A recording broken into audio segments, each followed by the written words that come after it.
Hey everyone! We're kicking off our Wind Waker chapter with all the lovable and crazy characters that are found all over the Great Sea.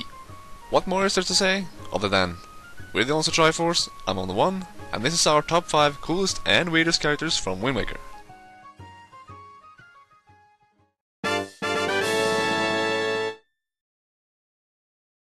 I'm sure that you've played something like a ring toss game at an amusement park or something, but have you ever tried a game of Battleship with yourself, where you bomb squids instead of ships?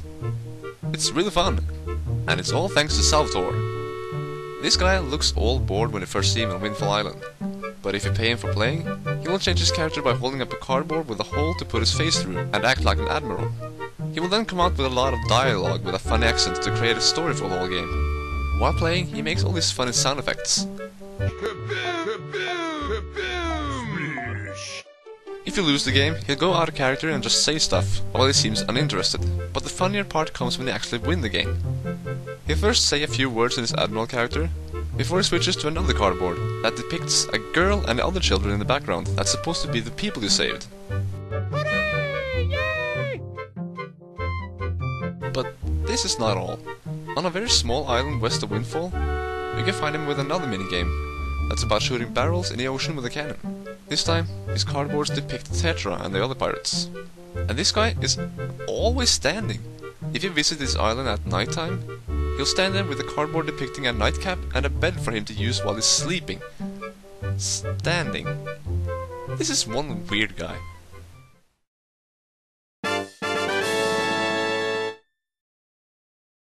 In the Great Sea there are a lot of enemies, but in the ocean there are also some good guys. Fishmen is a cool character. Fishmen is close to every island there is, and will help you out drawing a map of the island and giving you tips about all kinds of stuff if you throw some bait in the water. The reason we want to put him on this list is because of how helpful he is and how he actually draws on your map with a paintbrush in his mouth. And we love the way he talks and keeps on calling you small fry.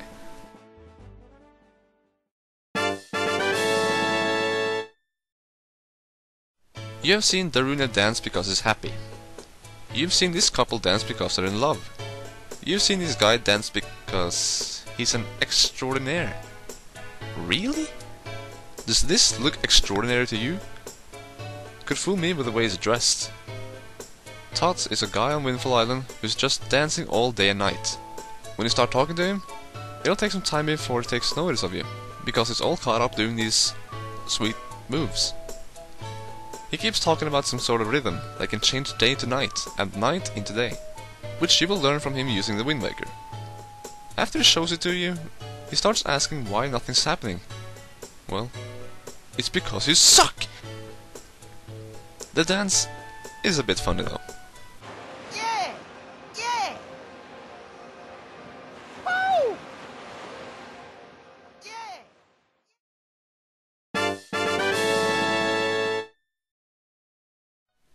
Link is only a child when he sets off on his quest to save his sister. He gets the shield that's been hanging on the wall in his home, but he also needs a sword and learn how to use it. To get help, he learns from Orca. Orca is an old guy on Outset Island and is Link's neighbor. He's an accomplished swordsman and will gladly teach Link. Though, if Link does something wrong, he will get a bit angry.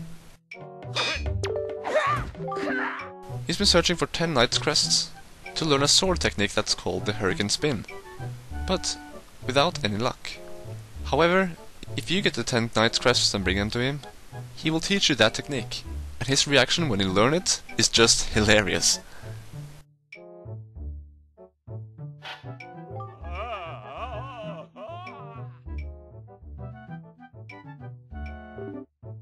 His hair and beard is awesome, and he's a total badass, which makes him our number 4 coolest character.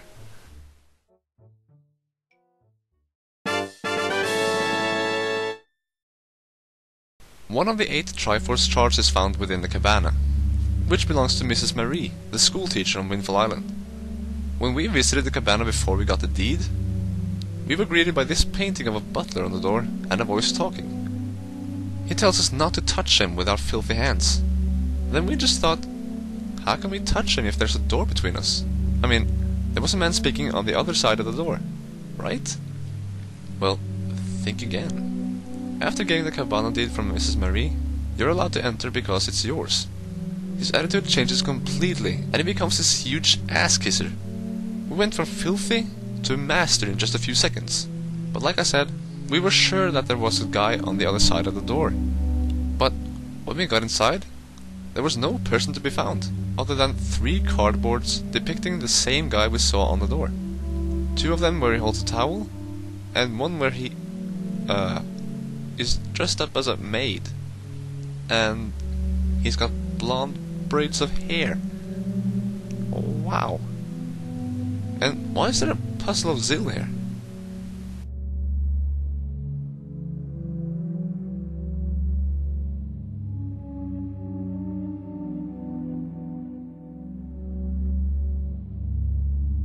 See? I told you he was an ass kisser.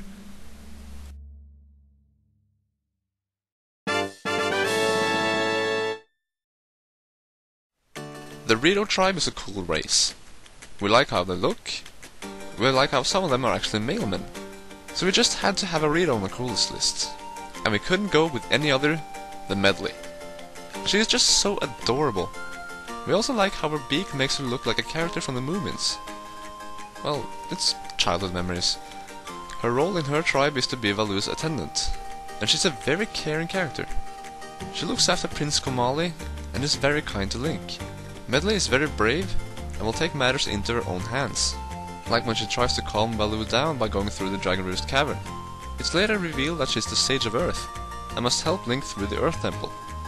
She's very helpful and is cool to use for flying and reflecting light with her harp to solve puzzles inside.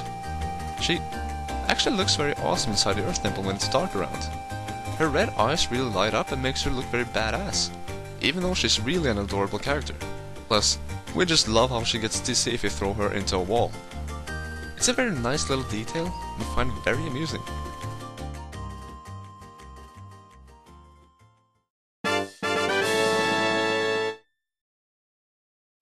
Our number 2 weirdest character is Maggie. She doesn't look too weird, right? So why her? Well, she's in love with a moblin. Enough said.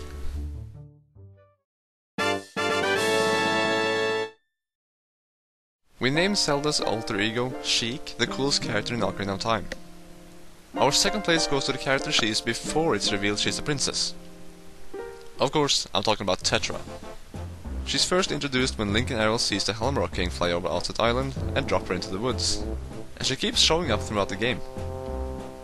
She's the captain of a pirate ship and is very experienced about pretty much everything at sea. She gives Link tips and always tries to make him think twice about every move he does. It's fun how that little girl is such a badass to boss around these other big and small guys. Even though she's a pirate, she's very helpful and can be a good person, especially to Link. She becomes an even kinder person when she finds out that she's Zelda. But it's really the Tetra character that is placed here. She's got a cool attitude, and you just gotta love the wink she always does when she's getting an idea. Even if she always thinks twice about what she's gonna do, she can be very spontaneous if she has to help out with something important, like the cutscene with Ganondorf. Really, what more can I say about her? She's just awesome.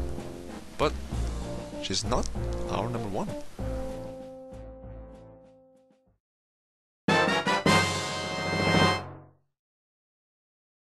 Oh god. You actually brought him back. Yes, it's Tingle. In Majora's Mask, he was weird enough. He was just this old guy who thought he was a fairy and drew maps. But here in Wind Waker, he's much more of a cartoonish character.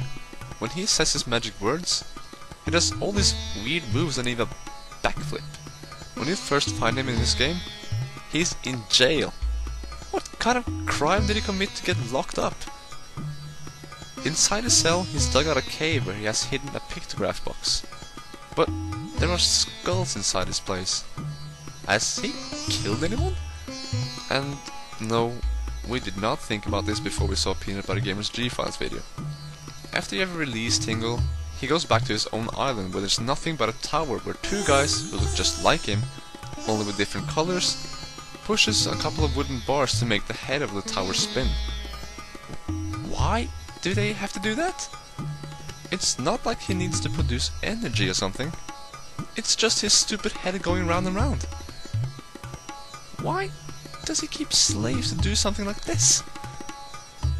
Just like in Majora's Mask, his purpose in this game is to help out with maps. He doesn't sell you maps for a reasonable price, but he deciphers the Triforce charts for 398 rupees each. There are 8 charts. That means you have to pay 3,184 rupees altogether. What an asshole!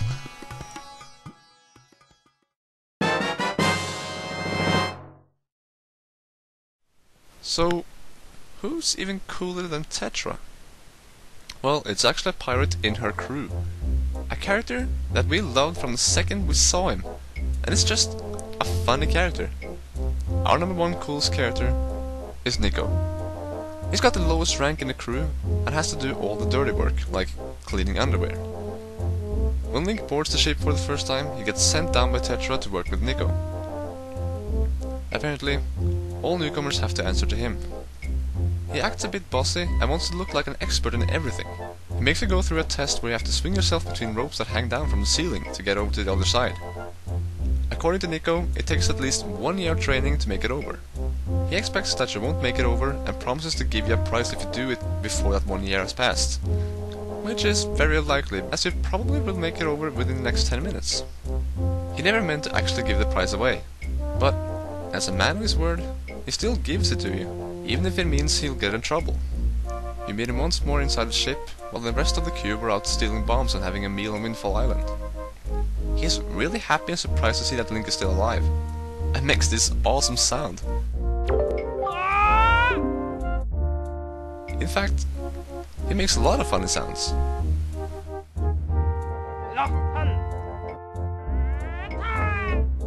He believes Link came back because he missed him, and this time he's got a new and harder challenge for you. And he will even give away some of the bombs they had just stolen. Again, he never thought Link would make it, especially since he had made it himself. However, he's still the man of his words, and Link gets away with the prize again. Even though he acted tough and superior to Link, called him his underling, I think he also started looking at him as a friend. The kindness in this guy, how he stands for what he says, and really just the humorous guy that he is, makes him such a lovable character. Even if he's looked down upon by his mateys, we think he is the coolest character in Wind Waker.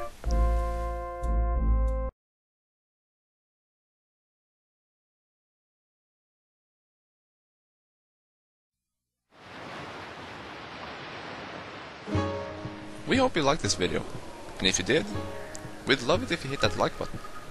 If there's anything you'd like to say about this video, leave us a comment, and please, don't forget to subscribe. Thanks for watching.